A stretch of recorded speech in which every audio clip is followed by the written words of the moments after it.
Goeiemôre aan almal van julle, wat 'n voorreg om vanmôre uit 'n lekker koel Pretoria uit die woord te kan bedien. Ja, bietjie vroeër is gewoonlik, want ons gaan bietjie kerk toe, ek en Jonora, en dit is vir ons baie lekker. Dis hoekom ek dit 'n bietjie vroeër doen, anders is dit 'n gejaag na die tyd. En vanmôre het ek so 'n hart van dankbaarheid, want die Here het vir ons reën gestuur en hierdie hitte, die ondraaglike hitte is verby en die aarde is nat en dis heel wat koeler vanmôre. Julle kan sien ek het sommer so ietsie warm aan. Nou vanmôre gaan ons nie nagmaal hou nie. Ons gaan sommer net die woord bedien en ek het iets op my hart vanmôre. So kom ons bid net saam en ons vra dat die Here ons sal seën. Hemelse Vader, baie dankie vir u woord. Dankie vir 'n nuwe dag. Dankie vir elke dag wat u vir ons leen, Here. Dis 'n gawe uit u hand uit. Dankie Here dat u ons nog kan gebruik. Here, ek bid ook dat u vandag my ook sal gebruik met my stem en met my hart en met my denke, dat u woord vanmôre na die mense toe sal kom.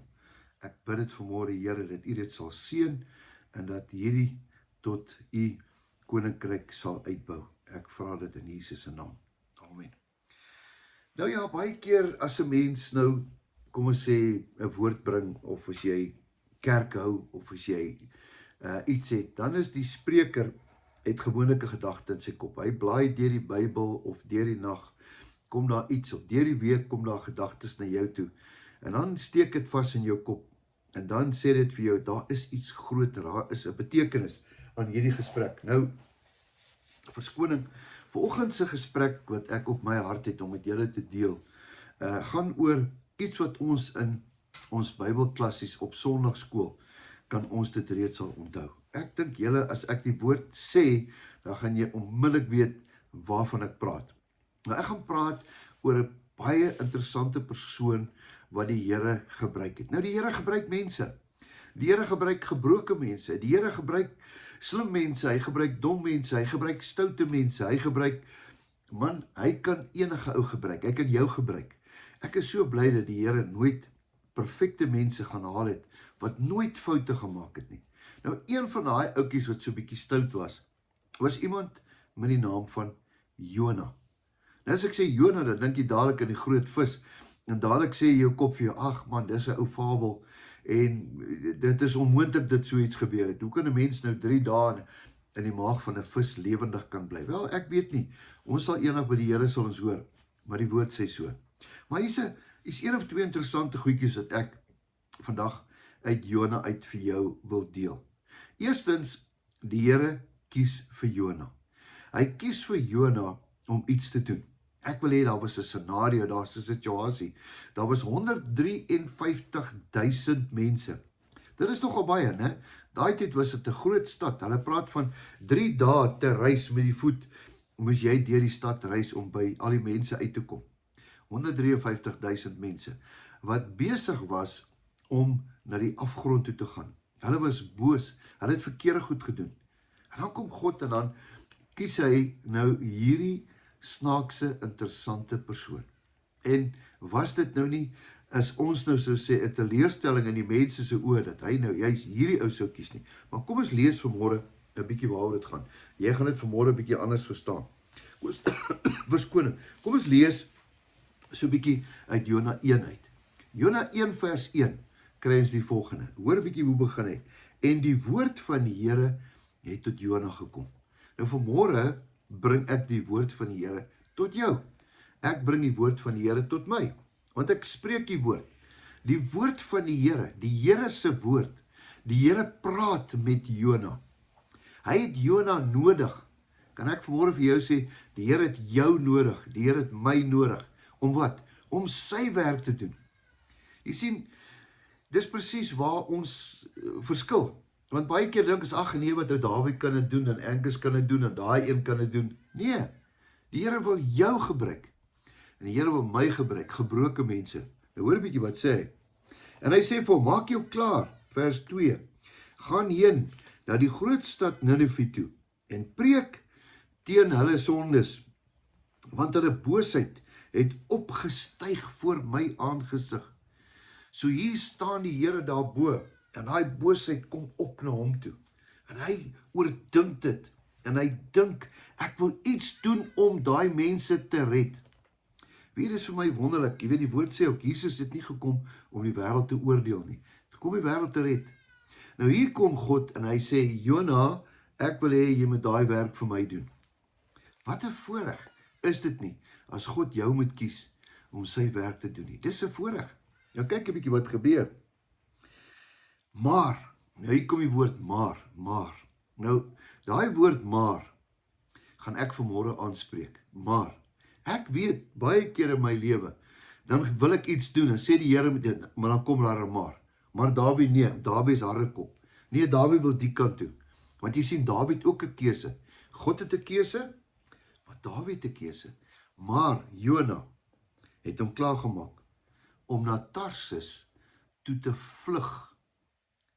Te vlug, wat beteken vlug? Weg te hardloop, weg te kruip. Kan jy vir God wegkruip? Kan jy, as jy 'n boodskap het, weghardloop van God se boodskap af? Ek praat vanmôre met iemand. Weg te vlug van God af. Van sy aangesig van die Here af weg. Van die Here se aangesig af weg. Ek praat vanmôre met iemand wat 'n roeping het. Dat die Here praat al lankal met jou. Nou, kom ons praat 'n bietjie Tarsis.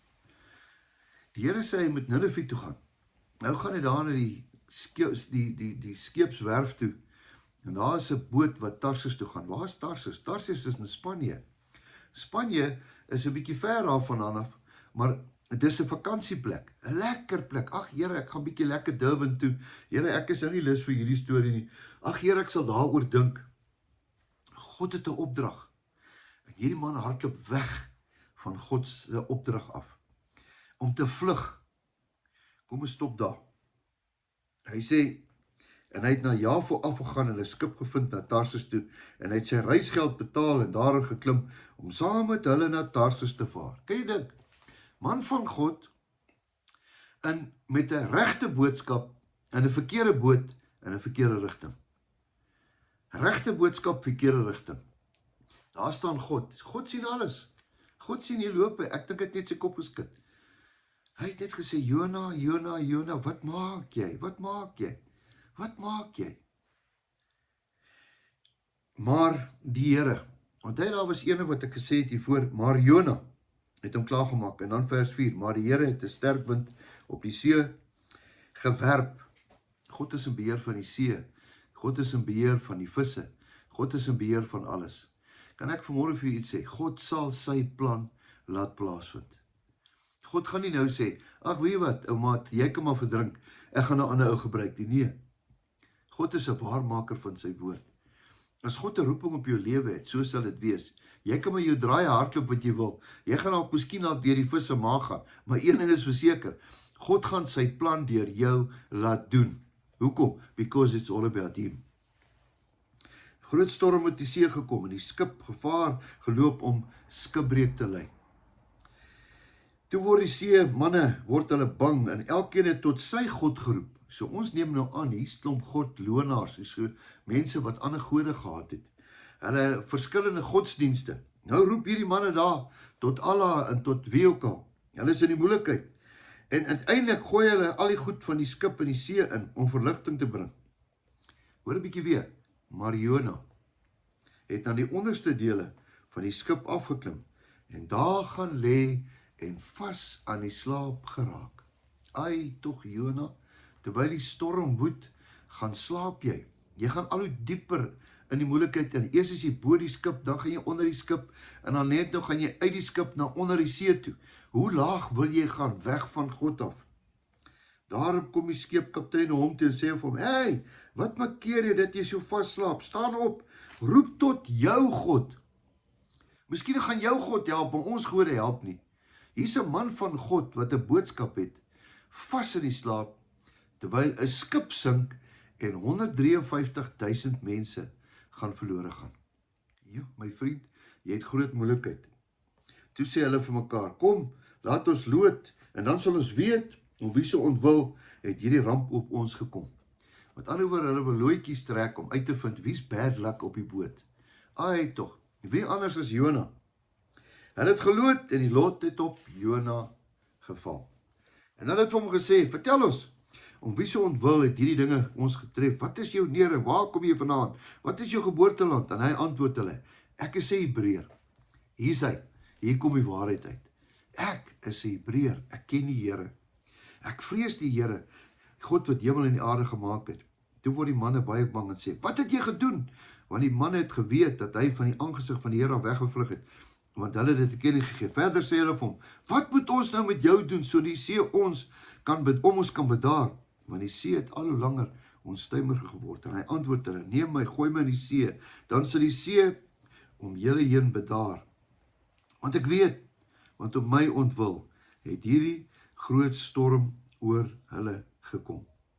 Nou, ek wil tot so ver gaan om te sê, hier's 'n man met 'n boodskap, in die verkeerde boot, in die verkeerde rigting, diep in die slaap. Ag Here, why me Lord? Here, ek kan tog nie preek nie. Ek moet Ninive toe. Al wat die Here soek, hy soek net 'n gehoorsame persoon. Hy soek net iemand wat sê, okay Here, ek weet nie lekker wat hier aangaan nie, maar laat ek gaan. Baie interessant, ons sien toe dat die skip het toe beter geword, hy het toe afgegaan, hulle het hom afgegooi, en 'n groot vis het hom ingesluk, vir 3 dae, vir 3 nagte was hy in daai vis. En dan kom ons by hoofstuk 2, waar Jona bid tot die Here. Die hele hoofstuk 2 bid hy tot die Here, daar in die ingewande.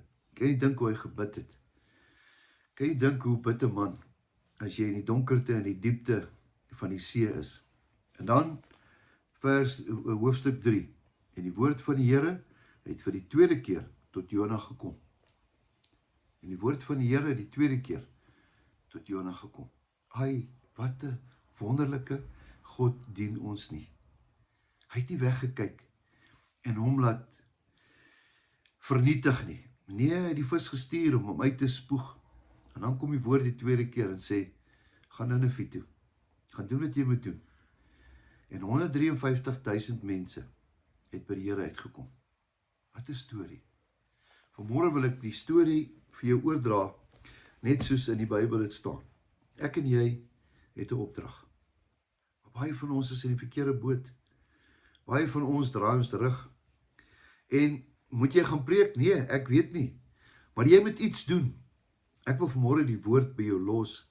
Daar's iets wat jy nog moet doen. Nie vir jouself nie. Nie om jouself te verryk nie, maar om die koninkryk van God te verryk. There's unfinished business in your life. As jy dit nou harder en reguiter wil hoor, hoor dit nou vanmôre. God het nog steeds 'n plan met jou lewe.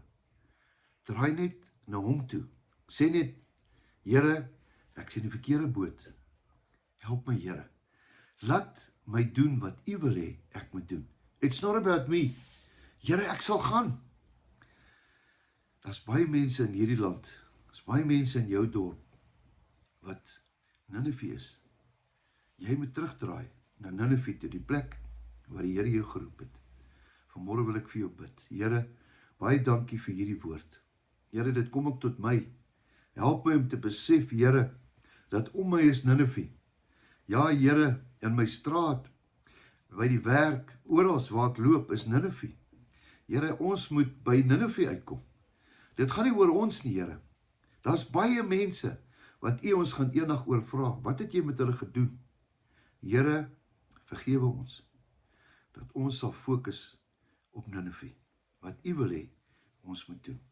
Ek bid dit vanmôre in Jesus Christus se wonderlike naam. Amen. Mag jy 'n geseënde dag hê. Mag jy doen wat die Here sê jy moet doen. Mag hierdie woord vanmôre tot jou kom. En jy het besef, jou lewe gaan nie oor jouself nie, oor jou gerief en oor al die lekker plekke wat jy nog moet besoek nie. Daar's 'n goddelike opdrag oor jou lewe geskryf en jy moet dit vervul. En net jy en God weet wat jy moet doen. Mag jy dit doen. Mag jy geseënd wees in alles wat jy aanpak.